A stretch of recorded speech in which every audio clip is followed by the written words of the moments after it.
Hello and welcome. So, we're coming to you from outside today. I've got the freeze dryer, the dehydrator, and the swamp cooler all going on inside. It's really loud and it's beautiful out here. So, I figured I'd come out into my herb garden and we'll do the reading from out here. This past week, there was a lot of Passover. I recorded one. It was like Passover. I forget which one. There were several throughout the week, and they were beautiful. And I recorded one, and it wouldn't upload. It happened once before, and I guess that's just Yah's way of saying it was like corrupted or something. The file was so wasn't meant to be. So now we're going to move on to week 29, and I have no idea how to pronounce it. Acharei Mot, meaning after the death, and that's Leviticus 16 through 18. And I'm getting this done late. This week's been really full, and we literally Rusty's in the house. We just got home from burying his mother. And my mother-in-law, Donna, and so it was actually really beautiful. It was very small, just our family. And it's interesting because Rusty and I were talking about there's so many families that when someone passes, the parent passes, the siblings never speak to one another again.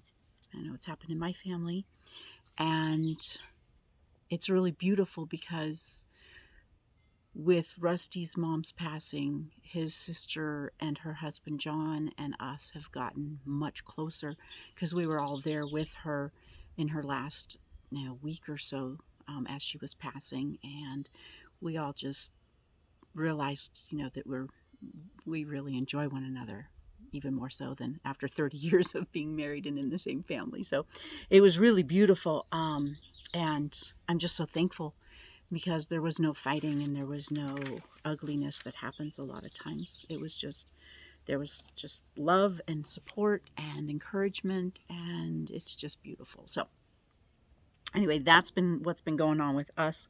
So today is Monday. This will be for this week. And this is for the week. I think it's for Friday, and I don't know what the date is. I think, let's see, so it's the 3rd. So when Shabbat starts on the 3rd into the 4th, this is the reading for that. And so once again, it is Acharei Mot, after the death, Leviticus 16 through 18.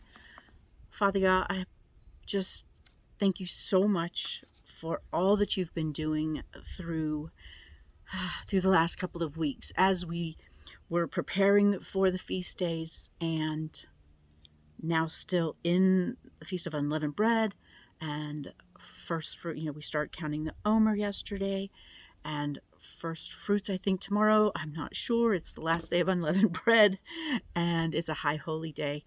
And I thank you for your feasts and all that you're teaching us through your feasts. And that's one of the reasons, is so that we remember what you've done. We remember what you did in history with your chosen people, and what you've done in our history as your beloved children. It's really beautiful, and the sifting and the crushing and the revealing is a beautiful thing, because I don't want to carry anything that's not of you into the future, and I want it dealt with. And so I just thank you so much for all that you're doing in circumcising my heart to be more like you.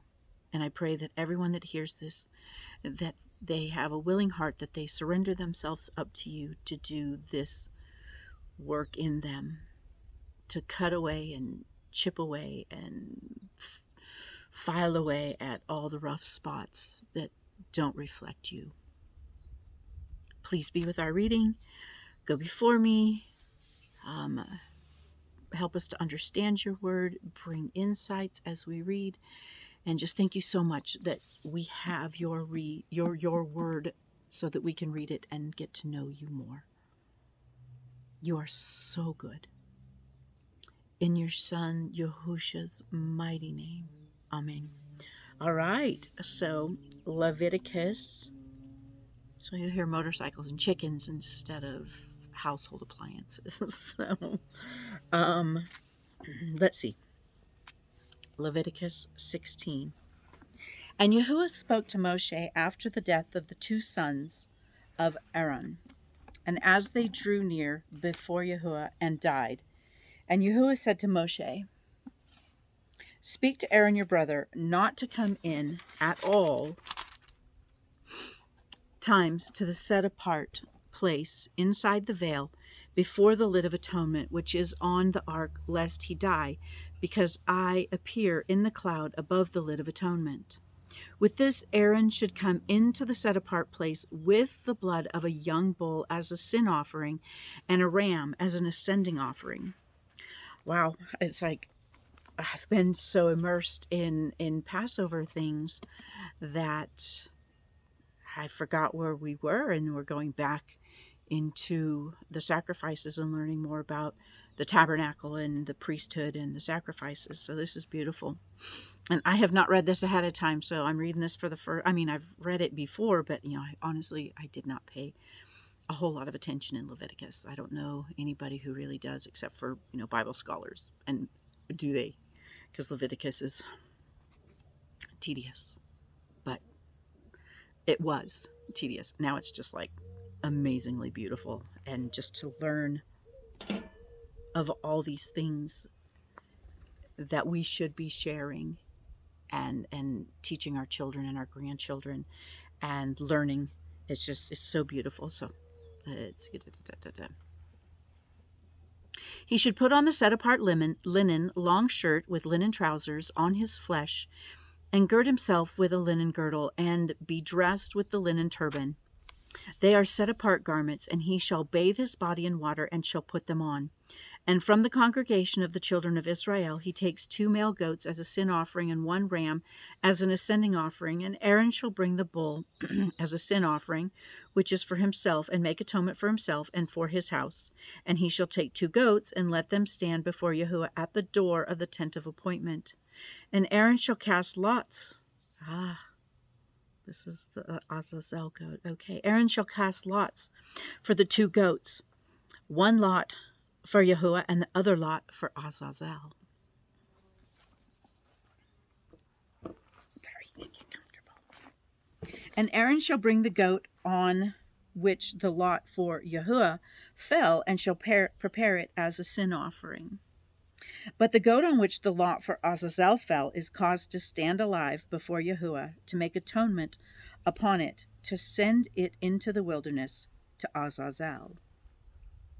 And Aaron shall bring the bull of the sin offering, which is for himself, and make atonement for himself and for his house, and shall slay the bull as the sin offering, which is for himself, and shall take the fire holder filled with burning coals of fire from the slaughter place before Yahuwah, with his hands filled with sweet incense, beaten fine, and shall bring it inside the veil. So he's going into the holy of holy place. And he shall put the incense on the fire before Yahuwah, and the cloud of incense shall cover the lid of atonement, which is on the witness, lest he die. And he shall take some of the blood of the bull and sprinkle it with his fingers on the lid of atonement on the east side.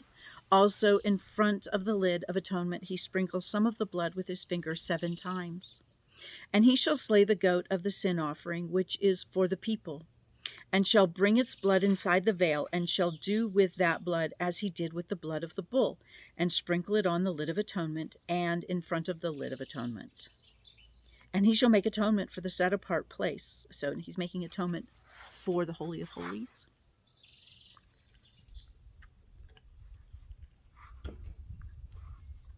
because of the uncleanness of the okay, so he shall make atonement for the set apart place for the uncleanness of the children of Israel, and because of their transgressions in all their sins.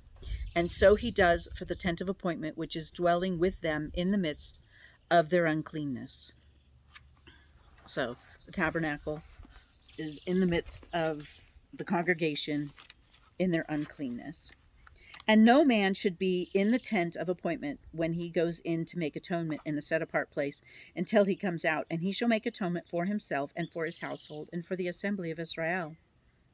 And he shall go out to the slaughter place that is before Yahuwah and make atonement for it.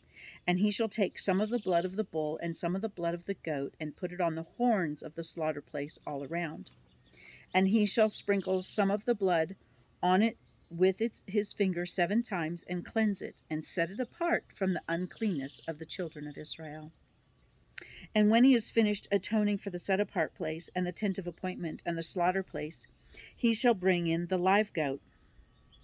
Then Aaron shall lay both his hands on the head of the live goat and shall confess over it all the crookedness of the children of Israel and all their transgressions and all their sin, and shall put them on the head of the goat and shall send it away into the wilderness by the hand of a fit man. And so Aaron confesses all the sins of Israel. And I don't know, have you done this where you intercede for your loved ones and you actually confess their sins and pray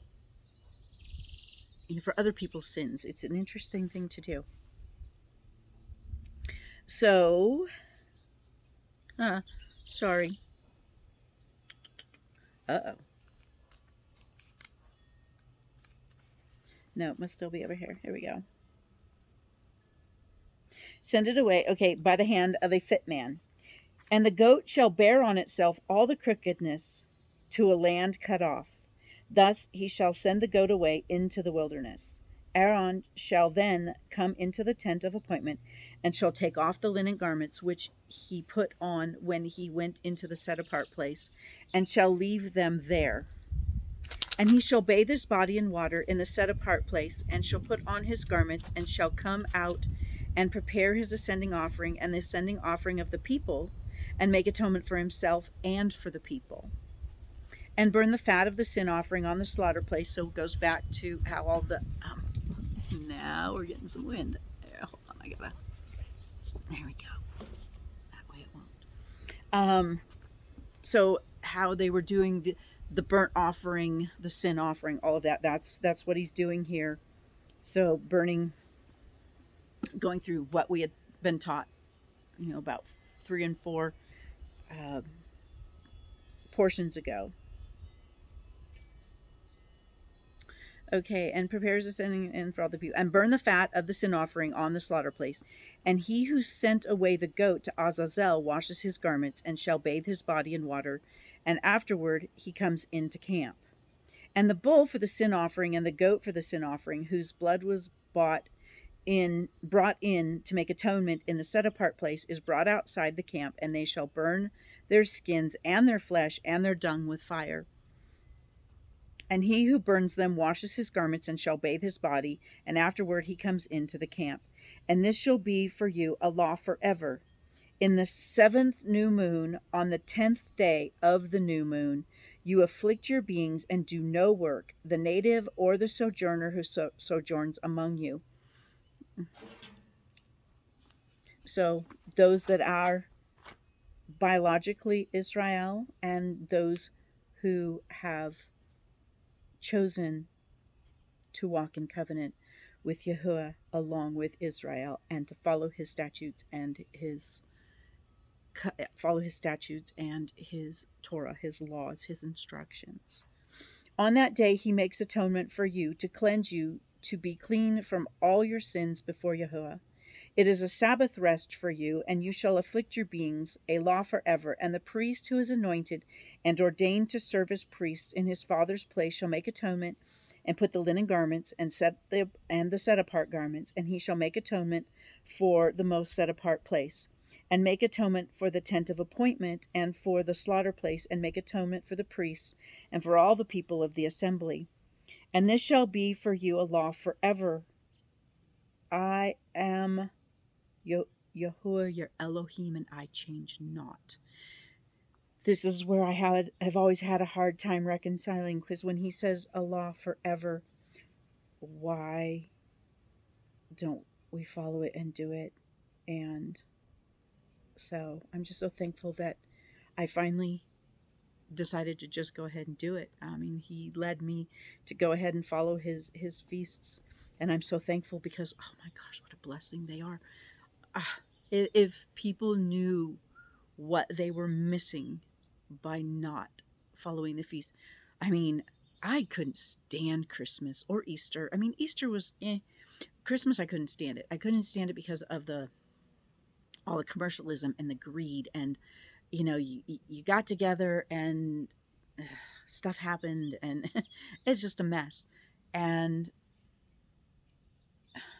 these feasts, because we're in the earthly holidays, you think about it, it's all, I mean, oh yeah, all love, and it's all real selfish stuff, self-centered, getting and giving gifts, and spending money you don't have, so you give gifts that that people will love, but that make you look good for giving those gifts. I mean, let's be real, a lot of times, not all the time, a lot of times, a lot, and so world centered. Even though they say it's, the birth of Jesus, I mean, really, you do the nativity, you maybe go to a kid's play, and you've got your nativity in the house, and but most everything, it's all the Christmas songs and all the stuff. Anyway, but Yahuwah's feasts are all focused on him, and learning of him and his character and his nature and his love for us, and that how his love for us, he loves us so much that he gave us these instructions to teach us how to live in a way that we're blessed, and that we are a blessing to others, that teach us how to love him with all our heart, mind, body, soul, strength, and love our neighbor as ourself. To really learn to do that by celebrating these feasts, by what they teach us, what the reason for them. It's so mind-boggling that so many people that love him are missing something so beautiful to grow closer to him and know him better. Anyway, so I just have always this is a law forever, that they do this, this Day of Atonement, that's coming up. I don't know when, because the calendar's been scrambling my brain lately, learning how to do a calendar of a culture that I knew nothing about, and there's so many different things, different people following different things and their different opinions, and I just had to go simple. I had to go simple and just follow the one that's on the regular calendar. I mean, for us this year, we had to be simple. And this way too, all of them are set up, and if I'm wrong, he will definitely let us know. So 17. And Yahuwah spoke to Moshe, saying, speak to Aaron and his sons and to all the children and Israel, and say to them, this is the word of which Yahuwah has commanded, saying, any man from the house of Israel who slays a bull or a lamb or a goat in the camp, or who slays it outside the camp, and does not bring it to the door of the tent of appointment to bring an offering to Yahuwah before the dwelling place of Yahuwah, blood guilt is reckoned to that man. Interesting. He has shed blood, and that man shall be cut off from among his people. So I'll have to do more research into this, and if you know the answers to these things, let me know, because so it sounds like whenever you slaughter an animal, you've got to make because you've shed blood, you've got to go and take care of it at the tent of appointment, at the tabernacle. So, in order that the children of Israel bring their slaughterings, which they slaughter in an open field, and they shall bring them to Yahuwah at the door of the tent of appointment to the priest, and slaughter them as slaughterings of peace offerings to Yahuwah. And the priest shall sprinkle the blood on the slaughter place of Yahuwah at the door of the tent of appointment, and shall burn the fat for a sweet fragrance to Yahuwah. And let them no longer slaughter their slaughterings to demons, after whom they hoard. This is a law forever for them throughout the generations. And that's, a lot of these people they were in a foreign land for like 400 years. They picked up the customs of the people in Mitzrayim, in Egypt. And so he's saying, we're going to do things different from here on out. And what all of the patriarchs, they knew about the slaughter, maybe not all of them in the feast days and everything, but they would make sacrifices to Yahuwah. And it got lost, between Joseph and then Moses. It got lost. And so here he's bringing it back and teaching them his ways again. So let them no longer slaughter their slaughterings to demons, after whom they've whored. This is a law forever for them throughout the generations. I mean, right there, we have our Easter ham, and that this is how it is to him. We're whoring after foreign gods, demons, by celebrating the worldly holidays. And say to them, any man of the house of Israel, or of the sojourners who sojourn among you, who offers an ascending offering or slaughtering, and does not bring it to the door of the tent of appointment to do it. Okay, so it's not, just whoever slaughters a lamb for dinner. It's basically the offering needs to be done in the tabernacle. So, and does not bring it in the door of the tent of appointment to do it to Yahuwah. That man shall be cut off from among his people. And any man of the house of Israel, or the sojourners who sojourn among them, who eats any blood, I shall set my face against that being who eats blood, and shall cut him off from among his people. For the life of the flesh is in the blood, and I have given it to you among the slaughter place to make atonement for your lives. For it is the blood that makes atonement for the life. Therefore I said to the children of Israel, no being among you eats blood, nor does any sojourner who sojourns among you eat blood. And any man from the children of Israel, or from the sojourners who sojourn among you. So, there were people from other, nations that were also in Egypt, and Egyptians themselves, who left with the people of Israel, and wanted to follow their Elohim, their God, and they left with them.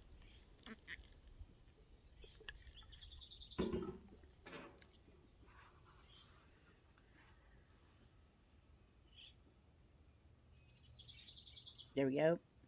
Okay, and any man from the children of Israel, or from the sojourners who sojourn among you, who hunts and catches a beast or bird which is eaten, shall pour out its blood and cover it with dust.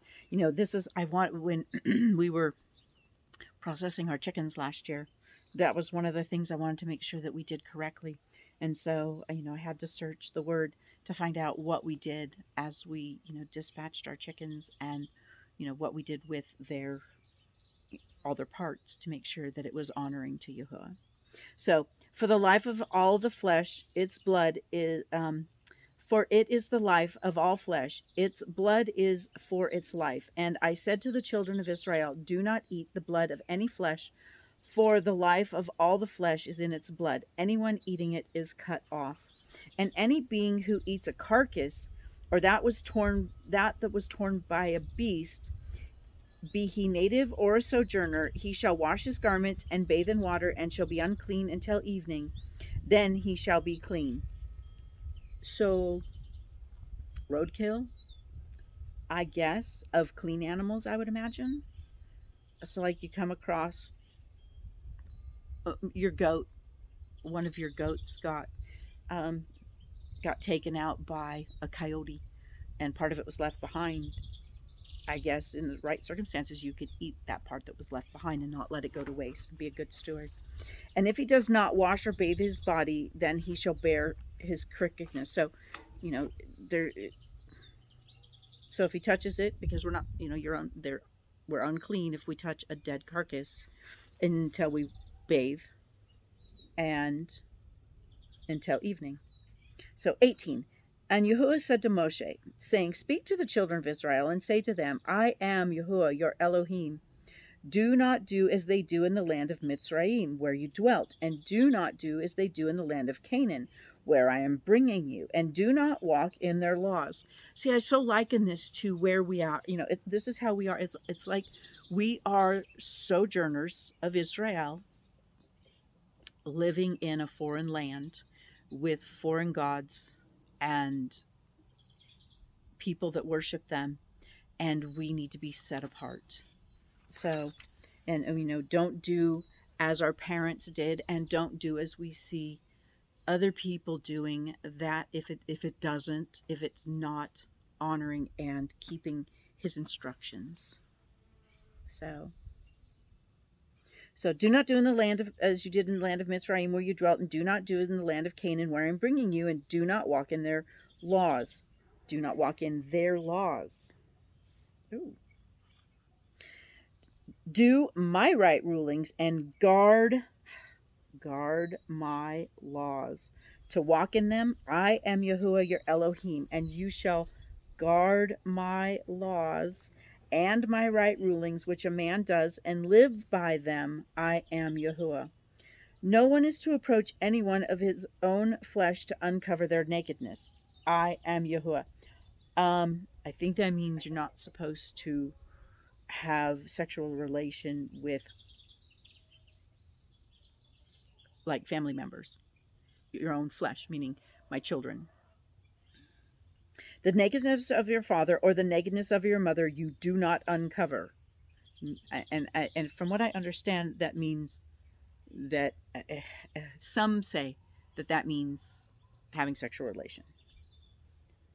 If anyone knows anything deeper or how to study that out, let me know. She is your mother. You do not uncover her nakedness. Basically, you don't. Yeah, that sounds right to me. The nakedness of your father's wife you do not uncover. It is your father's nakedness.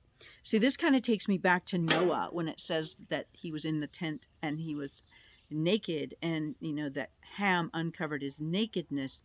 Some people do say that meant that Ham actually had sexual relation with Noah's wife, his mother, or she only had the one wife. He only had the one wife.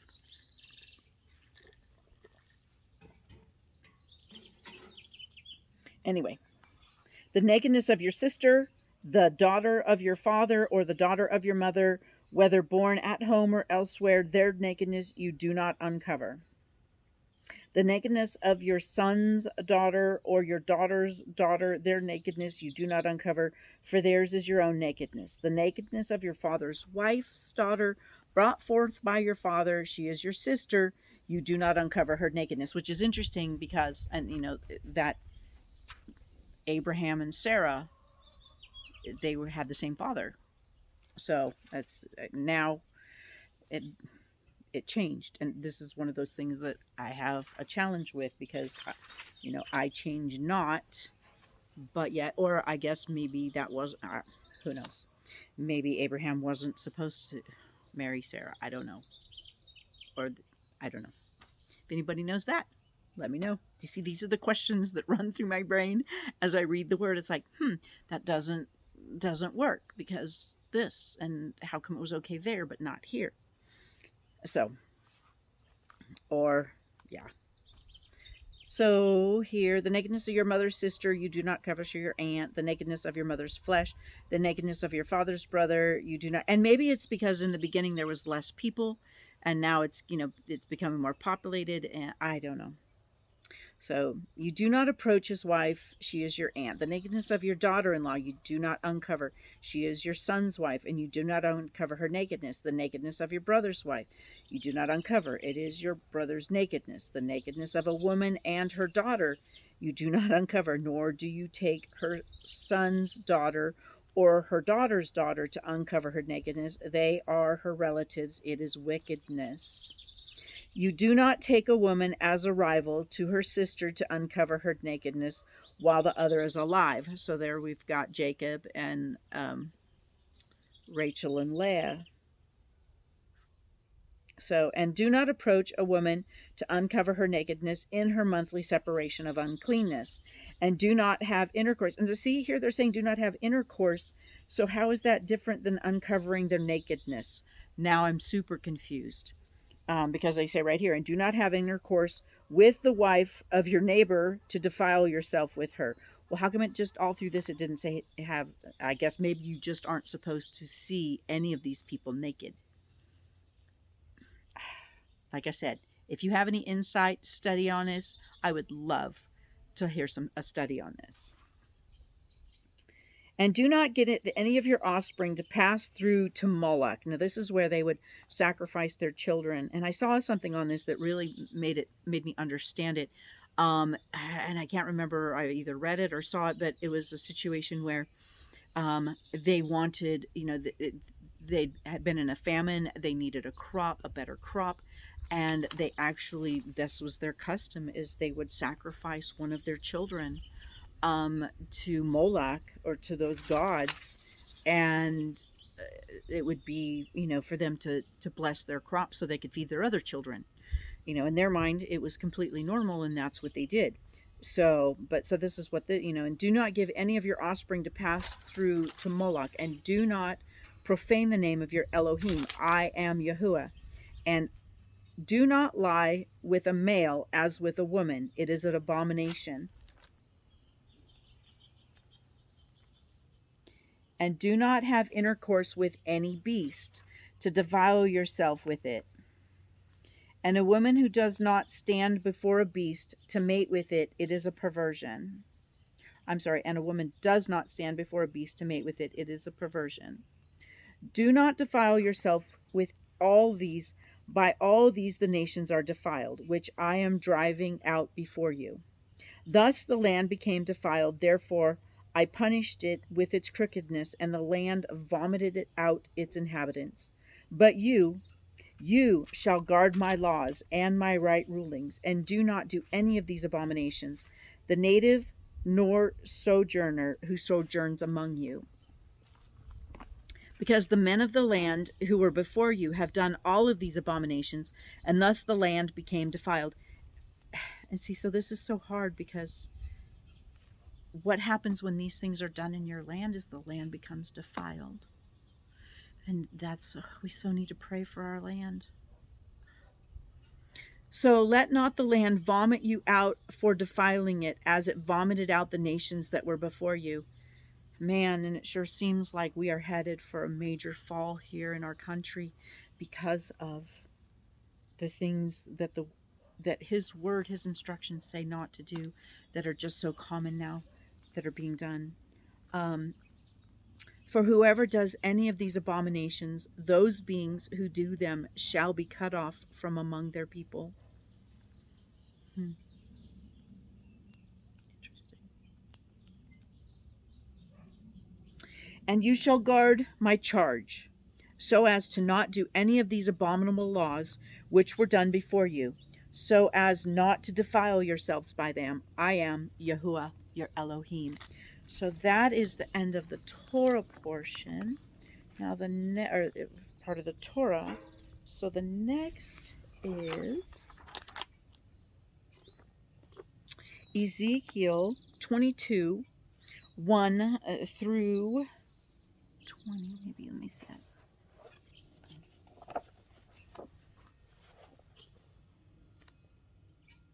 29. Ezekiel 22, 1 through 19.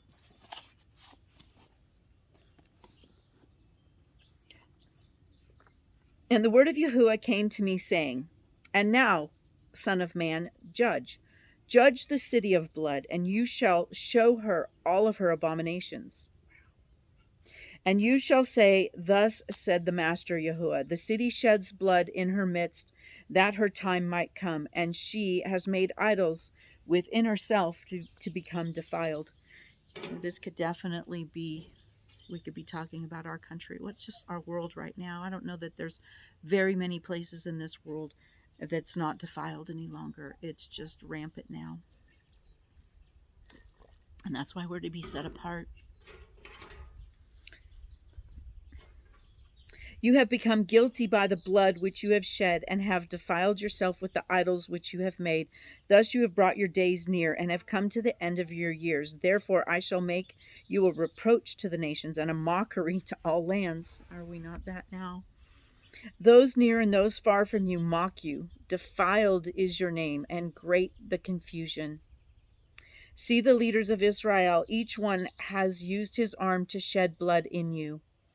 They have despised father and mother within you. They have oppressed the sojourner in their midst. They have wronged the fatherless and the widow within you. You have despised that which is set apart to me, and you have profaned my Sabbaths. Wow. What are we doing? What are we doing in this world? Man, just to let you know, I mean, this is a amazing place to really come here and read this and intercede for our country. So you have despised that which is set apart to me, and you've profaned my Sabbaths. Slanderous men have been in you to shed blood, and in you are those who eat on the mountains. They have done wickedness in your midst. If you have uncovered the nakedness of a father, if you have humbled women who are defiled during their uncleanness, and the one has done abomination with his neighbor's wife, and another has wickedly defiled his daughter-in-law, and another within you has humbled his sister and his father's daughter. If you have taken a bribe to shed blood, you have taken interest and increase. You have cut off your neighbor by extortion. You have forgotten me, declares the Master Yahuwah. And see, I shall strike my hand because of your greedy gain which you have made, and at the bloodshed which has been in your midst. Would your heart stand, your hands be strong in the day when I deal with you? I, Yahuwah, have spoken, and I shall do it, and I shall scatter you among the nations, and shall disperse you throughout the lands, and shall consume your filthiness out of you. I mean, here he is. He's pronouncing judgment, and he's telling me exactly what's going to happen to them because they've done all these things and they won't repent. And prophets are trying to tell them, pay attention. You're not following the instructions of Yahuwah. You need to repent. You need to be set apart. You need to guard his ways, his instructions. It's just like what's going on in our world today. Heartbroken. And I shall scatter you among, and shall disperse you, and that's what he did. And shall consume your filthiness out of you, and you shall profane yourself before the eyes of the nations, and you shall know that I am Yahuwah. And the word of Yahuwah came to me, saying, Son of man, the house of Israel has become dross to me. That's the nasty, when silver is being heated up, all of the impurities, the dross is all going up to the top, and that's the part they scrape off because it's impurity. It makes the metal less valuable. And so they have become dross to me, Israel, because of doing all the things that our country is doing today.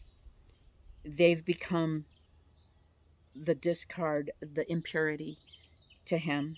Therefore said the Master Yahuwah, because all of you have become dross, therefore see, I am gathering you into the midst of Jerusalem. I'm sorry, I'm going to go a little further. Well, no, I'll stop where it says to stop, but no, because this is the Haftorah. So, as they gather silver and bronze and iron and lead and tin into the midst of the furnace to blow fire on it, to melt it, so I gather you in my displeasure and in my wrath, and I shall blow and melt you. And I shall gather you and blow on you with the fire of my wrath, and you shall be melted in its midst.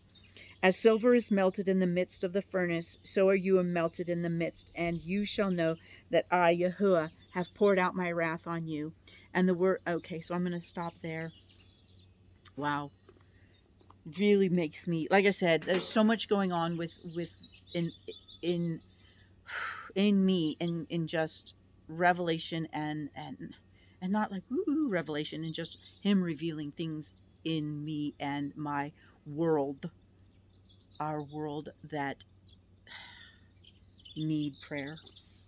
So, and this boy just, in fact, I'm going to keep a bookmark here because I really want to start praying for our country and for our loved ones. So, and then the gospel reading is Matthew 15, 10 through 21. Let me verify.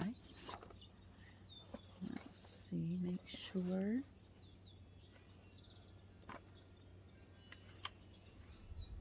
Come on. That one's Pesach. Okay. 15, 10 through 20. Yes, okay. So, I don't know what's going on. People turn to me with their mouth and respect me with their lips, but their hearts are far from me. So this is 15. This is where Yahusha is chastising and basically saying, you know that the commandment in the 10 Commandments is respect your father and your mother, and then he's saying, but he who curses his father, let him be put to death. But I say to you, whoever says to his father or mother, whatever profit. And so basically, he's teaching, the heart of the matter, the heart of the instructions of. It's not just the letter of, oh, don't do this. It's, the heart part.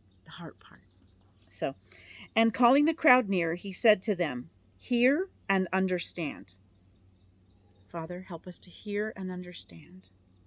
Not that which goes in, not that which goes into the mouth defiles a man, but that which comes out of the mouth defiles a man.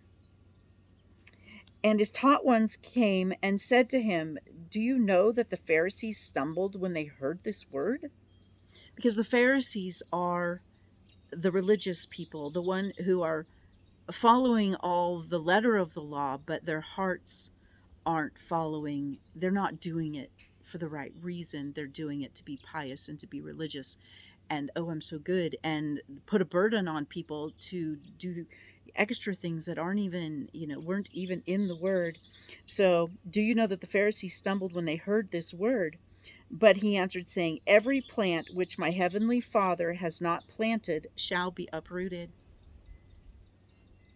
Leave them alone. They are blind leaders of the blind.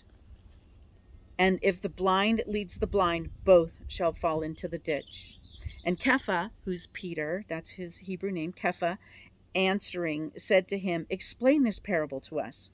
And Yahushua said, are you still so without understanding? Do you not understand that whatever enters into the mouth goes into the stomach and is cast out into the sewer? But that what comes out of the mouth, gossip, slander, bitterness, strife, anger, what comes out of the mouth, backbiting, tale-bearing, is from the heart, and these defile a man. For out of the heart comes forth wicked reasonings, murderers, adulteries, whorings, thefts, false witness, and slander. These defile a man. These defile us. This make us sick. People who are just always offended and angry, and they're always sick. And I myself, I was, from the time I was a child, I was an angry child. I always had a storm. In fact, my husband called me Stormy, because I always had this storm brewing. I was always angry and easily offended, and it rots you from inside. And very much, I've been sick since I was a child. Imagine that. So anyway, so these defile a man, but to eat with unwashed hands does not defile a man.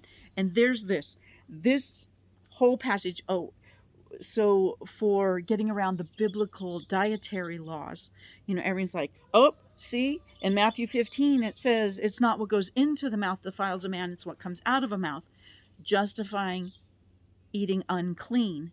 And he's saying here, That's not what it's about. It's not about eating unclean. It's about the Pharisees requiring people to wash their hands before they eat. It's not a commandment to wash your hands before you. There's no commandment to wash your hands before you eat. But the Pharisees, the religious leaders at the time, kind of like our pastors and rabbis, they put the extra laws on.